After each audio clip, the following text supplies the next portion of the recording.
It was November of 2001 when I entered my own records. And then the following year, I learned how to read records for others. And that's what this setup really is. So what I'm interested in doing is creating a conscious community. And so if that's what the community wants too, this will be part of that groundwork, I would say, for it. And the idea is that we are connecting with our true selves, we are healing ourselves, we are supporting each other in that process, we are desiring to be the best version of ourselves, and how can we be forgiving of ourselves and others in order to do just that. And that's really kind of the premise, I would say, even of the Akashic Records and what they are and who they are and what they're about. I always wanted to help people. God brought me this. And that became my avenue, my door in. So, okay, that's me. Then we'll talk about the Akashic Records. Then I want to open the records for the group because I want everybody to have a direct experience of what it's like, how they communicate, how they see things, right? This realm that's ultra. So, and I want it to be a Q&A, so feel free as I'm talking, if there's anything that I'm saying that, doesn't make any sense or you've got any questions. I love Q&A. It's where I thrive, is the interaction. So it's not being a talking head, although I think at some point I have to be enough of that I give you an in that you go, okay, I've got enough information to have a question on. So let me back up for a second. How many people have heard of the Akashic Records? Just a name, nothing else. Okay, just a name, nothing else. All right, gotcha. So tonight we will cover that base so that when you walk away, hopefully you'll be not only more well-versed, but you can tell others about it too. And you might hopefully go, this is something that's worth investing a little time, money, and energy into to say, okay, let's go play. I want to play. That's what I want to. I want to play. So, all right, I'm going to read part of one thing I want to read because it's so well written. Because I access the records through a sacred prayer, and you'll hear that prayer tonight. And that sacred prayer was brought over by a Spanish noble person. He had an experience, he downloaded and channeled this prayer, and the two women that he taught to actually spread this access, this training, this teaching through wrote this. Okay, so I want to read this just to give you a jumping off point, okay? Everybody with me so far? Yes. Everybody's good? Okay. An explanation of the Akashic Records. The Akashic Records are the individual records of a soul from the time it leaves its point of origin until its return. At the time we make the decision to experience life as an independent entity, there is a field of energy created around every thought, word, emotion, and action generated by that experience. Okay, so everything we do, right, imprints on this indelible field that's around us, and it records it. That's why it's called the Akashic Records. It's a recording device, and it records in neutrality. So it's not for or against, right? Like our humanness, we're for and against, right and wrong, good and bad. We're steeped in duality here.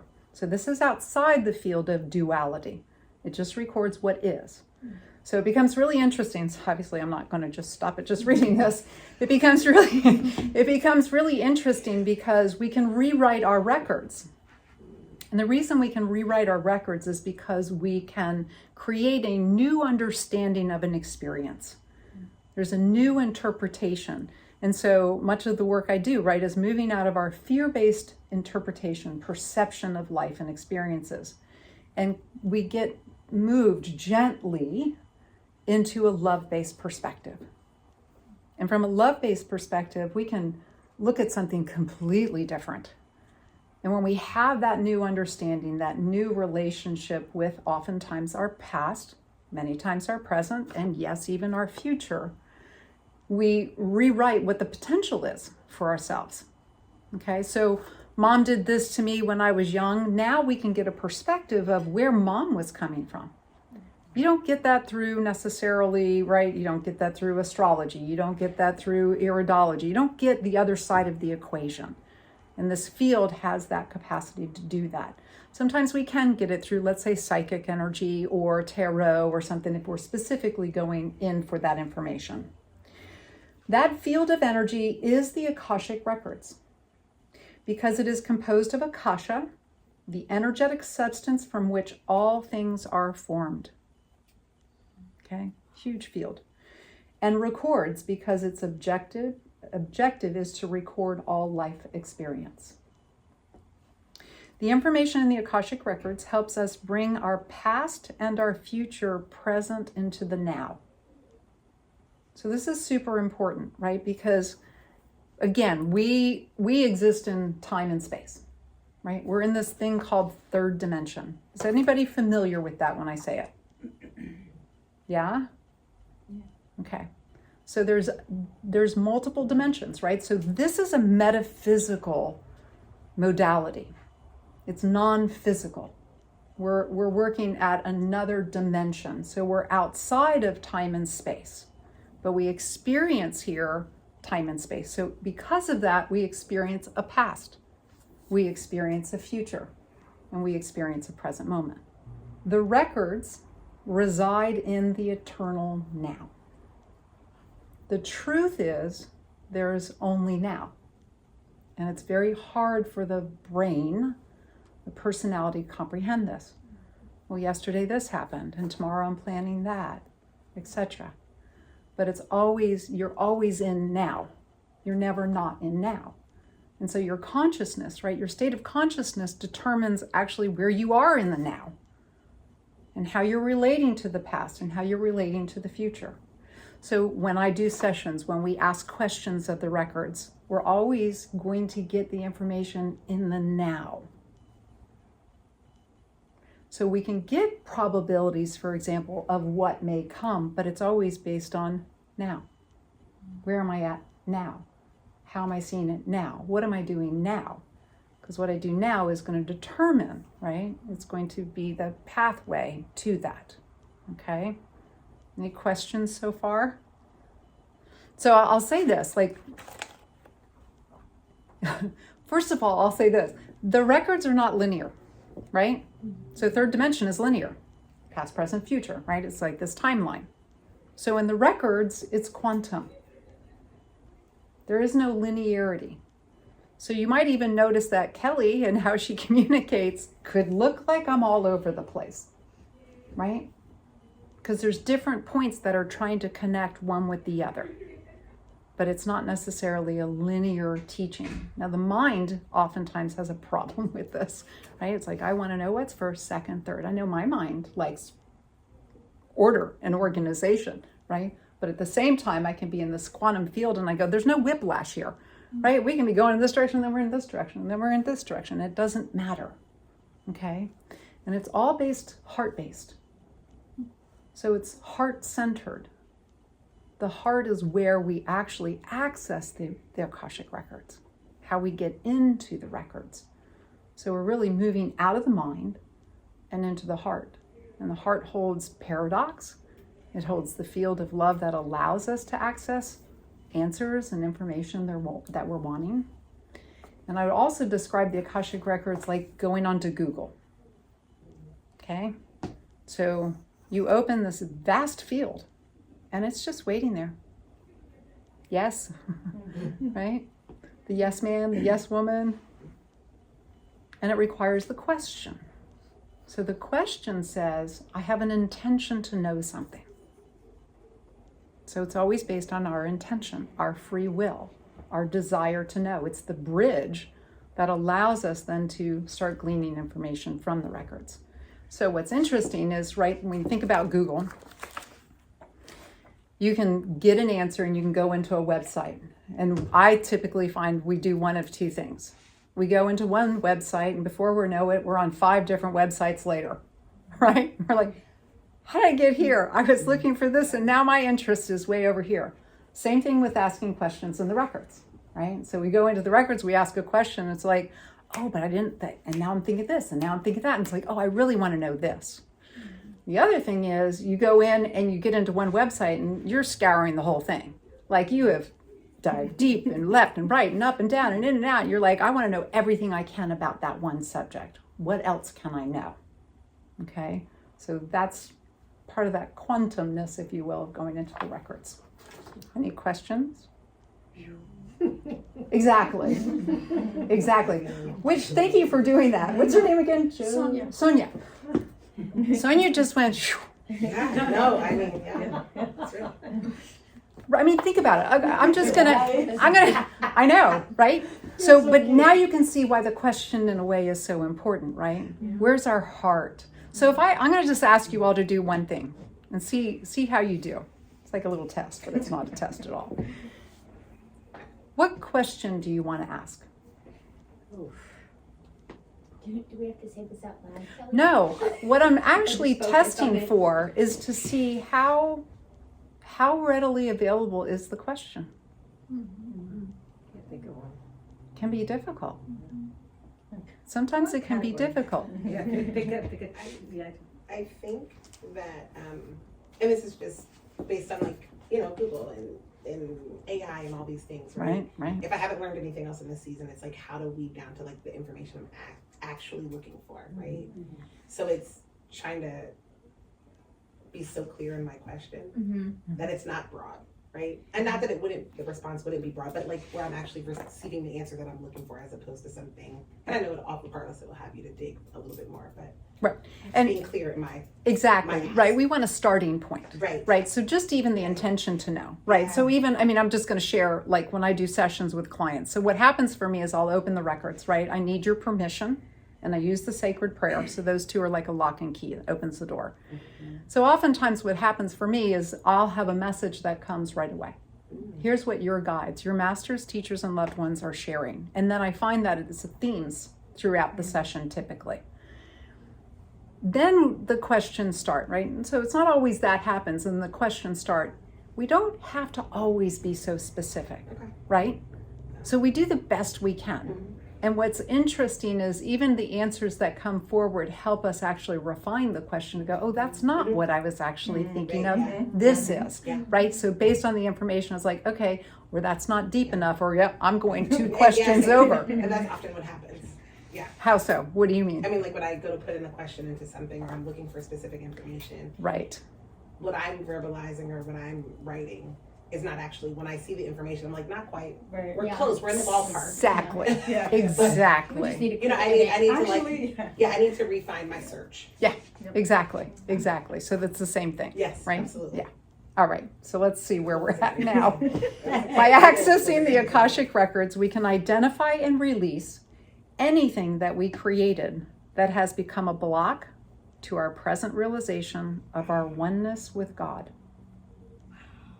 So ultimately, right, I would say on the big scale, we're able to heal through the record, right? I call it the sweet taste of wisdom, right? The wisdom that comes through, because it is a wisdom path. It's not a love path. It's not a power path, right? We've got the threefold flame, if you will. I don't know if anybody has heard of that. So it's information based, right? And it's about really healing the unloving beliefs, the false beliefs, the limitations that we're separate from God, source, all that is, however you want to call that, whatever is comfortable for you. And this is like a guide, a method, a means, if you will, that you can get that sort of answers to, I'm having this experience. What is this about? What am I to learn? Why did I sign up for this? Why did my soul sign up for this? And we all have something. There's no one walking on the planet, no matter how good we all might look or present ourselves. There's stuff happening.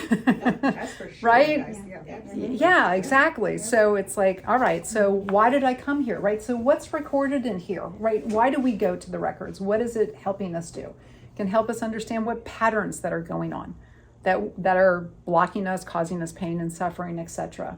Maybe it's also gifts and traits, things that we've come in. Okay, I'm going to say something. How many people are aligned with past lives? Okay, I've got 3. So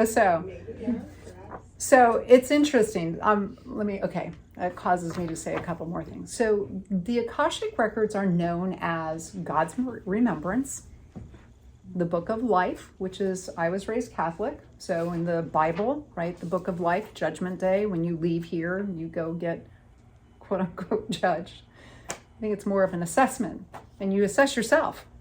How did I do? Did I achieve what I wanted to achieve? Did I miss the mark? What do I want to do next time? It's a library of light. So everything that's recorded in here is recorded in light. And so it's a light language that's actually being downloaded, and how it's being shared with me, with all of us when we're in our records, okay? So the past isn't just past in this lifetime, right? What I was doing at 2 or 3 or 10 or 20 and so on. But it's also past lives. And one of the things that I would just invite you to get comfortable with that idea, and if it's not, that's okay. You can let it go, right? You still have a past in this lifetime, right? Because you've been here. But when it comes to past lives, I think one of the interesting pieces that helps us understand life experiences better is, I think you said it, you both sharing something happened to somebody. When something quote unquote bad happens, right? We determine and label it bad. We've judged it bad. And we think somebody was a victim, right? I'm a victim of this person, I'm a victim of this event, I'm a victim. That consciousness is not what's held in the records. So the consciousness of the records is always about empowering. And it's about what is it that is in me that created this. And what happens is we have memories, right? It stores our memories. And our memories are often magnets to experiences. So if I did something, let's say to you in a past life, Brandy, right? And I feel guilty about it, and you're mad at me, and we both die, we both come back, and we encounter each other. We don't remember, right? We have the veil, right? I need to forget all of that so I can be present and focused and living and learning. So we encounter each other, and you do something to me. To everybody, and to me, it might look like, what the hell? I didn't do anything to deserve that, right? But I'm carrying the seed of guilt for what I did before. You're carrying the seed of, let's say, resentment or hate or whatever. So it brings us back together again to have a new experience or another experience to bring forgiveness and healing to that moment. So that in me, I no longer have a disturbed energy field. I have brought, it's called 0 point, or it's called neutrality, right? And so the records record everything neutrally. So it could be very simply, Kelly, you hurt her child in a past life. Simple. They're not judging it. The field that this is in is non-judgmental and completely loving. So there's no judgment. We judge ourselves. We judge each other. We're judge, right? We feel justified in our judgments. Okay? So this is a very different approach to self-mastery. To go, I'm 100% responsible for my reality. And I may not like it all the time. It may not feel good that I have to take responsibility. But in that responsibility, I'm now empowered. I now can bring the greatest amount of love to this moment. Now we've healed something. People call it karma, right? Karma to me, and what I understand through the records, is it's memory. How do you remember? What do you remember it to be, and how do you judge it? So imagine being able to walk around and bring everything that's in you to a still point. That you're just completely in love with yourself. And you're non-judgmental of others, right? And able to hold that frequency for others because you're shining your light now, right? Because all that judgment's just blocking our own inner light and our own ability to connect and see each other. Yeah. So is that where the forgiveness comes in? Like if you had that karmic comeback and your forgiveness, then it kind of let goes of that connection? Is that right? Yeah, exactly. Like they said, you're not free unless you forgive or... Right, well, okay, so I do a course called True Forgiveness, by the way. So forgiveness really always starts with the self. And what we're forgiving is that I put myself in that situation. I made that choice. right? As soon as I have a client saying they, and he this, and she that, and they, I'm like, yeah, the antenna goes up, right? It's like, oh, there's something, because what we do is we project and reject. We're rejecting something within ourselves because it's often painful, right? I got hurt. I hurt you. I feel terrible.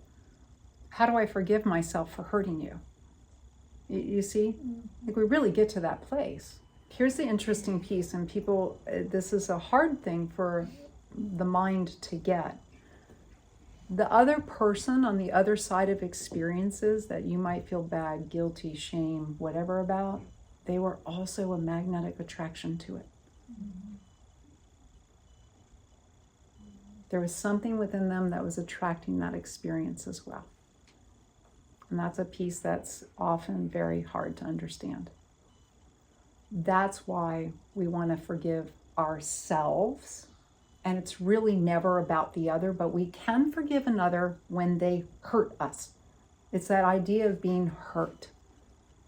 That's when forgiveness really kicks in and steps up to the plate. Any comments, questions? And then the forgiveness piece, just to go back to that a little bit. Yes, it's about you, right? And then forgiving them for hurting. Right. Because when you drill down, you recognize that somewhere in you, you attracted that experience. Somewhere in you, you didn't make a choice that was something you kind of already knew would have been the wiser choice to make. Does that make sense? I mean, how many people have done? I told you that this morning. You did mention that. That's Exactly right. identical thing. Exactly, right? It's like I knew better, but I didn't listen. So how do we love The ourselves signs are there. through all of that?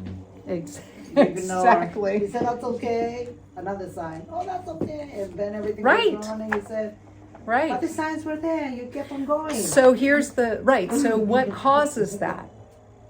What causes that? It's the trapped emotions that are in us. It's our programming and our conditioning. It's our unloving or limiting beliefs. I can't. And that's what we're trying to heal. That's what we're trying to shift. And as we shift that, then we can stand in authenticity. We can stand in integrity. We can stand in our power. We can speak our truth. And by the way, I just have to speak to speaking our truth for a moment, because a lot of people don't understand. There's a lot of, has everybody heard the speak your truth, touting? I'm going to speak my truth. And it's like, and I'm going to bulldoze you down in the process, right? It's like, I'm going to tell you. And the problem is, well, let me just say what it is. Speaking our truth, you can only speak your truth in love. If there's any judgment behind it, or I have to, be against you, embrace myself, then that becomes non-truth. You're no longer in truth. You're in another state of consciousness. You're not in the state of love. Does that make sense? Huh? It's like fear. Exactly. Right. And boundaries, right? So the fear is you're not going to respect my boundaries, but it's really the boundaries are for ourselves. They're not for other people. Right? It's like, woo. Okay. So we can look at why we have addictive patterns, why we choose the relationships we do, why we have created our habitual responses, and how to create action in our lives instead of reaction. Make sense? So the healing energy of the Akashic Records allows us the freedom to choose grace in all things, therefore overriding any illusion that we have created that causes us to believe we are separate from God's spirit source. It is one of the most powerful tools available on the planet today to help us remember, right, reconnect our oneness with Source. Okay. So how else could we describe the records? Like our subconscious. And we can access the superconscious. So it's a field, again, that's just beyond us.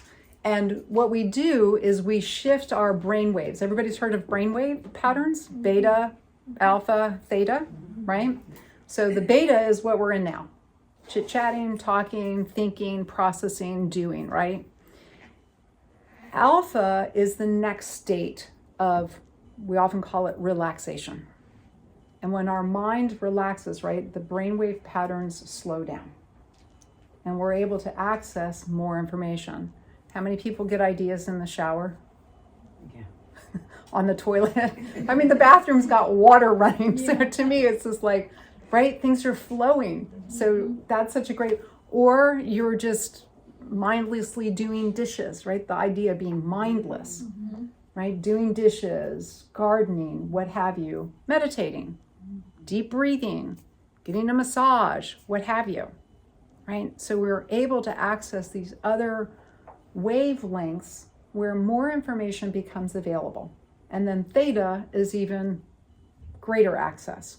So the record prayer actually, and it's been scientifically proven, I've had colleagues lock, their probes done on their head, and when they open the records with the prayer, their brainwave patterns shift. So we can access the records in many different ways. You can do it through iridology, you can do it through astrology, you can, your DNA, right? You are your own living records, okay? Your DNA, palm reading, face reading, okay? It's all here and it's all present. And your astrology even, right? Any kind of astrology that you're interested in.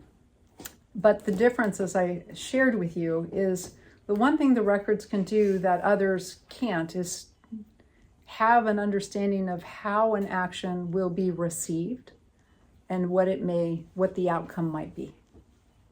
Does that make sense? No. If I move to Chicago, what might I experience there? How would that impact me versus somewhere else? Or jobs, let's say, right? If I take this job, what might I experience? If I hire this person, what might that be like? If I marry this person, what are the catches that might show up that I need to be aware of? Okay? So there's all kinds of ways to ask. Did I answer your question? Yeah. So in the way I see the field is, right, we're here in the physical, and then around us is the subconscious. And we have to go through the subconscious, that's fourth dimension, in order to get to the superconscious, fifth dimension and beyond. Okay? And that's where the wisdom information comes through. But we have to get through, we're all swimming through the fourth dimension, trying to get to the state of unconditional love for ourselves and for each other. Make sense?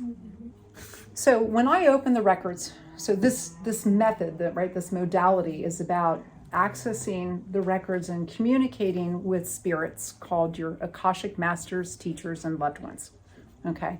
So they're masters because they are connected to you. They're helping you to master things, and that's their role. They've been assigned to you. You have agreed to that at a soul level, and they work with you. Okay? Then there's teachers, and the teachers are pretty much like we have teachers here. They know certain subjects. They can help us to understand certain subjects. So the Akashic Records aren't just about healing, although that's a huge piece of working in the Akashic Records, but it could also be different talents you have and how to deepen them or strengthen them or become a better communicator or get more friends, whatever might be important to you in your life. And then there's loved ones. So I'm not a medium. I could be, but I'm not. It's not my wheelhouse. But loved ones can show up if it's important in a session, right? And they could have been those who incarnated with you already in this lifetime or another lifetime, or even they've never incarnated, okay? And they're not, I had somebody go, what if I don't want to hear from my loved ones? And I was like, well, it'll show up, they'll show up if it's of a loving vibration, if it's of what's ideal and good for you, I guess is the best way to say it, right? So they're not going to just show up and have an argument with you about, who put the toilet seat down and who didn't, and, trying to finish an argument from far away. Not happening. They just show up. They just show up if it's of the highest. It's even interesting because I can't even say highest good because you have to have the intention of wanting to know what is in the highest good. Right? The highest good. And so what they do is they bring forward the most helpful and hopeful information for you. And the most important piece of the records, I would say, is always the next step. It's about knowing what the next step is. It's not having the outcome. It's not, right? Because you're not going to become that superstar without the next step. So you might be clear on where you want to go, but what's the next step? And that's what they're really helpful at, is the next step.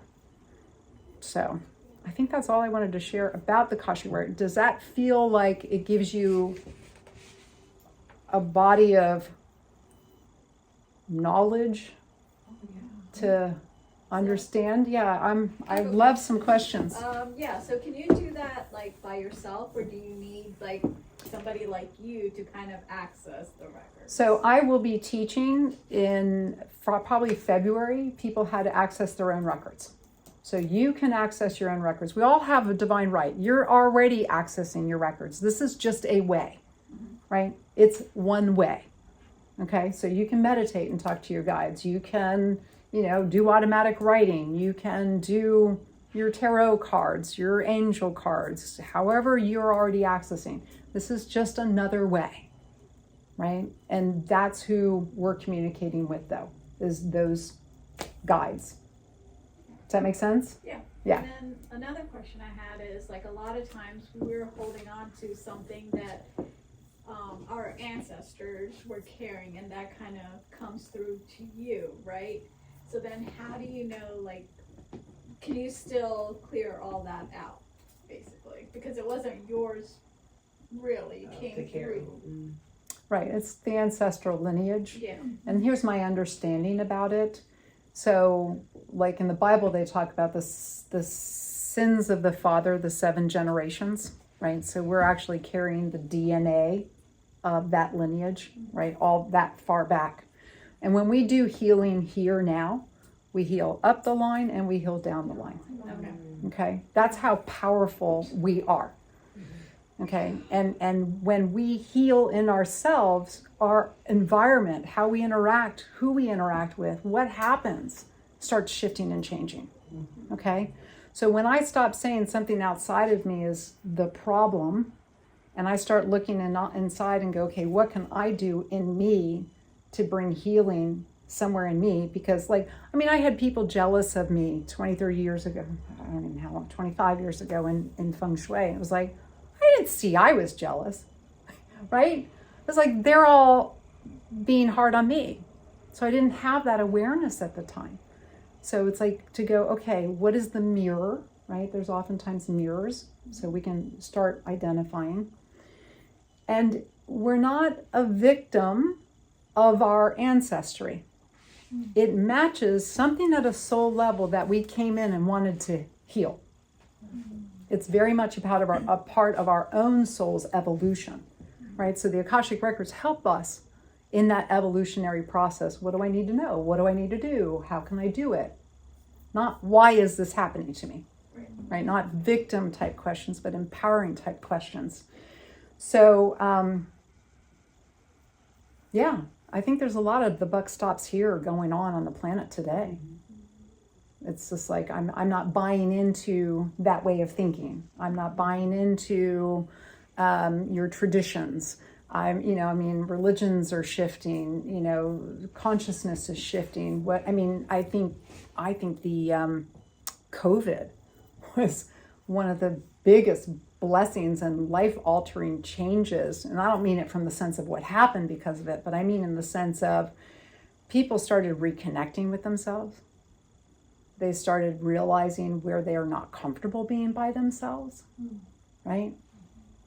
Right? Like, I need to like myself to be by myself, right? It's like, do I like who I see in the morning when I wake up, right? It's like, wherever I go, there I am, that kind of thing. It also, people are doing more and more of their own businesses. They're not interested in somebody telling them what to do and how to do it, right? I think agreements are changing. How people are coming together, where it's like, I remember so I did gatherings like this and opened the records for groups, and a book was birthed as a result of it. Thank you. So there's the channeling information in there. It was quite a piece of work. And in there, they were talking about lawyers. Like someday that's not even going to be a needed profession. That's great. Right? Because people are going to move on agreement. Yeah. And when there's agreement, right? So as long as it continues to work for us, right? So I had somebody asked me to sign a contract, and I just chuckled. I was just like, okay, that's for you, not for me. I don't need it, right?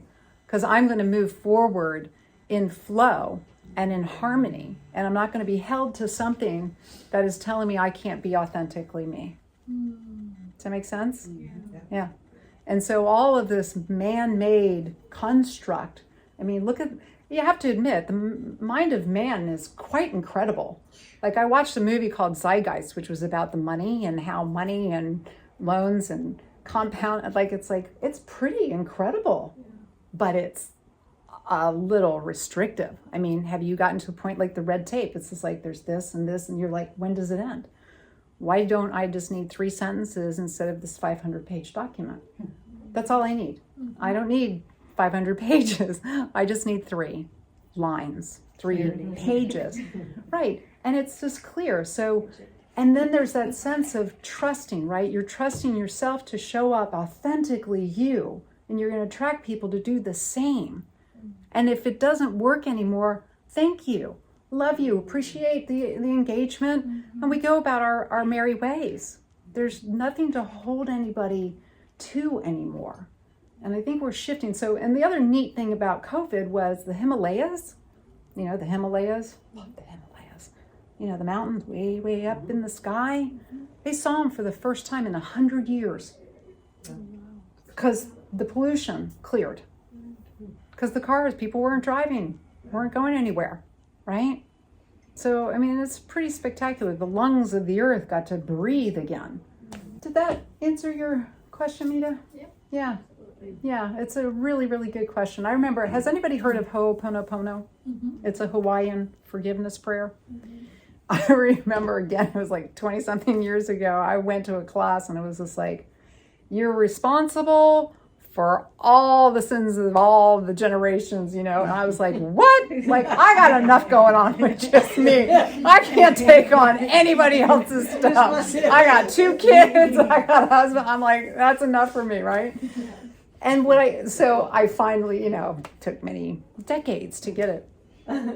But what I understand now, which is really powerful, okay? And this is where it answers that question about forgiveness and gets really, really like, oh. And many people don't know it. And Hugh Len was I think one of the first teachers of the originator of the Ho'oponopono, and he just passed away, and he's a miraculous guy. I'll tell you more about him another time. But he taught that what you do for the prayer, many people hear, I'm sorry, please forgive me, thank you, I love you. Those are the 4 sentences of the forgiveness prayer. And frankly, let me just throw this out to you, and then we'll open the records. Anything that doesn't feel good in your life is an opportunity to forgive. Anything. You stub your toe, forgive it. Right? Because you want to clear the thought before it takes root, whatever the thought might be. Somebody cuts you off in traffic, forgive it. It's like a back pocket prayer, right? But here's the deal. Whatever is within me that created this is the first part. And most people don't know it. Whatever is within me that created this, you calling me a name, right? Instead of me just getting mad at you, I know, but right, but I mean, just because these things happen, right? We get triggered, right? Anytime we're triggered, it's like, yeah, it's just like, okay. And I still get triggered. I'm not done. I'm still working. So it's whatever is within me that created this. I am sorry. Please forgive me. Thank you. I love you. And now I've taken 100% responsibility. There's nobody out there. There's nobody out there doing anything to me. That's Yeah. the hard part, right? Because you always want to blame the outside. But once you get it, right? Yeah, I get it, right? Once you get it, and here's the deal, and I still, like I said, right? I mean, sometimes it takes me 3 seconds, 3 minutes, 3 hours, 3 days, 3 weeks, 3 months, 3 years, right? It's like, oh my gosh, I missed it. Do you know? Like I might be wrapped up in my own stress and my own stuff, and I'm like, I can't see it. I know there's something bigger and it's about me, but I can't see it. Like I'm not ready. And then when the consciousness opens up, it's like, okay. And sometimes, right, it's like, I'm stressing out. And then I get there and I go, oh, that's my part. That's the mirror. That's what I was being invited to self-reflect on. See, because most of the triggers are, we're rejecting something in ourselves. And that's what the Akashic Records also help us do, right? They help us to come to a place that we absolutely love ourselves no matter what we've done. And guess what? We've done it all. We've done it all. If you can judge somebody for something, pretty much guarantee you've done it. Because you don't want to see yourself. I didn't do that. There's nothing we really haven't done because as souls, we want to experience things. And I know it sounds crazy from this perspective, like from the human perspective, but it allows for, right? We're looking to heal. So we can't do it when we're in judgment of ourselves or others.